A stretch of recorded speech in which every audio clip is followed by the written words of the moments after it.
Hey friends, it's Emily with burlapkitchen.com, and today I'm going to show you something really cute you can do with a 4x6 frame. I think this might have came from either Walmart or Dollar Tree. And then we're going to use one of the printables. These are March printables. If you are in our printable subscription, if you're interested, let us know and we'll give you details below.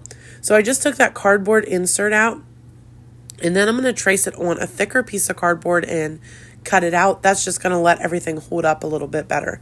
So once I get that trimmed out, I just make sure it fits good before I start my project. Then I'm going to come over to the print. I'm using the Market Fresh Flowers one today, and I'm going to go ahead and trim that out, cut it out. And then again, I just keep sort of making sure things fit, and then I'm going to trace the frame onto my cardboard just so I know exactly where to put my print when I Mod Podge it down. So I added some Mod Podge, and I'm going to go ahead and brush that out.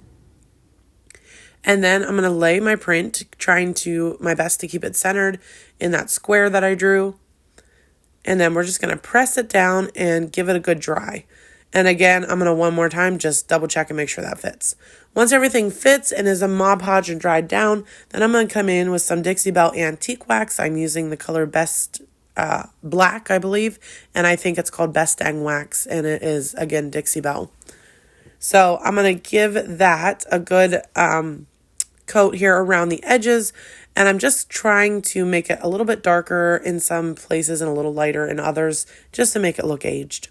Then I'm coming in with this really pretty vintage tea rose color. We're going to use that here in a second, but I want to stain this first. And I'm using my Minwax Antique Wax for that. Once it's dry, then we'll come back in with that tea rose color. And I'm going to use a popsicle stick. So I saw this method somewhere. I thought it was really cool and I wanted to give it a try. Just take a popsicle stick, rip it in half, and then paint with your popsicle stick. It gives a really cool vintage look. And you can see how cool that's looking already. So once I get my paint on, we're going to give this a nice dry. It's looking pretty good. Then we're going to make sure everything's dry. And then I decided to come in with another color, this vintage white that we're going to use, just to give it kind of like a layered look and add a little more texture to it. So again, I'm using the same technique, using a popsicle stick. And just using that to paint my frame. Make sure it's good and dry. Next, I'm going to go ahead and sand it with my sanding block. You can get these at Walmart or Lowe's. And then I came in with some more of that Dixie Belle Antique Wax. And I went darker on the edges and then a little bit lighter in through the middle. So you can see how cool that's looking. It really makes it look aged and like an old piece of wood that you found somewhere. So then make sure it's nice and dry. And then I'm going to put my frame insert back in and close the little latches on the back.